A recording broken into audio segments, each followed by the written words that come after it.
Адам өмірі.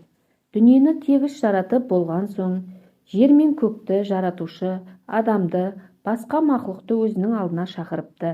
Сондағы ойы олардың әрбіріне бір түрлі мінез, дүниеде тұруына белгілі өмір беру екен.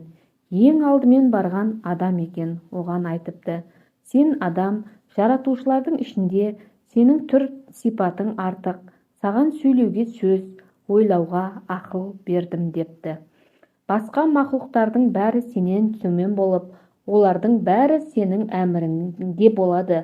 Олардың баршасына сен үкім қыласың.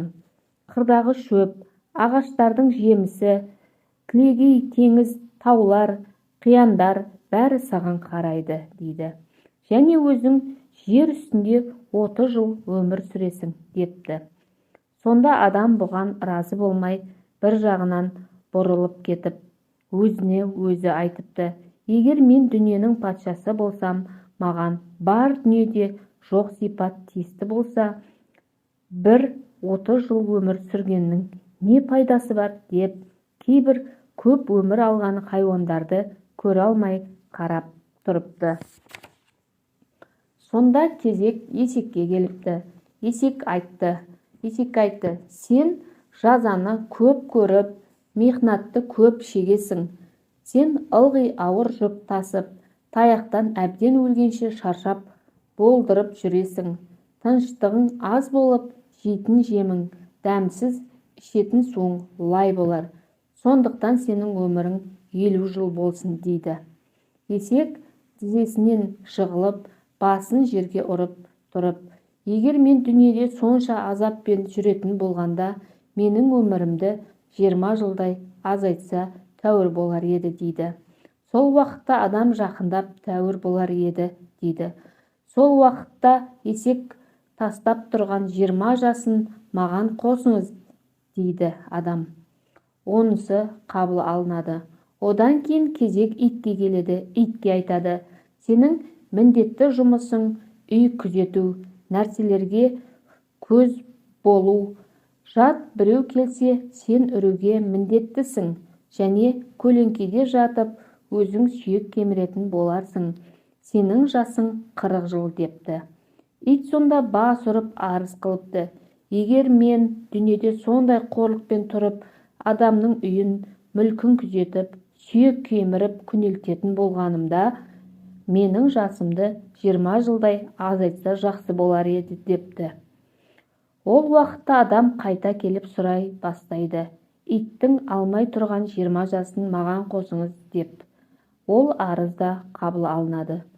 Ең соңында кезек маймылға келіпті. Оған айтылған сөз мынау: сенің сыртқы сипатың адамға ұқсар, бірақ сол уақытта бала раушты, ақымақ боларсың, балаларға ермек боларсың, үлкен кісіге де ойын болып, дүниеде 60 жыл жүрерсің, дейді.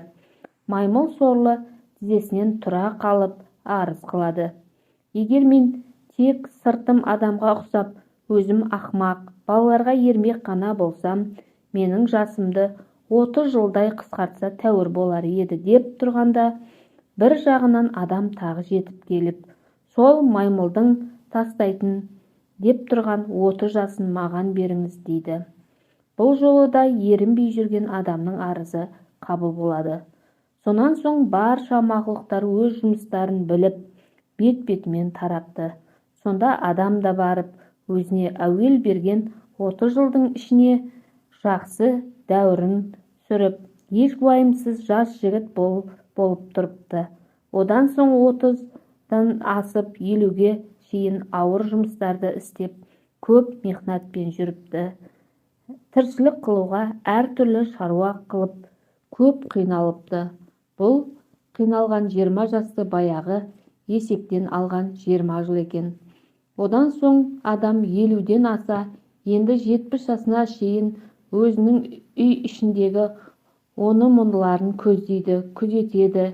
Не болса да оны кәдік көргіш келеді. Сол кезде кім болса соған айғайлап, сүйекке таласудан да таймайды. бұл адамның иттен алған жасы болар. 70-тен асқан соң адам аз-аздан ақылын айырылып, бала тәрізді болады.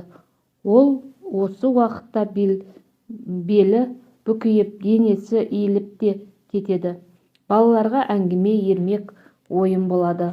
Бұл жаста өз еркімен маймылдан алған жасы екен дейді.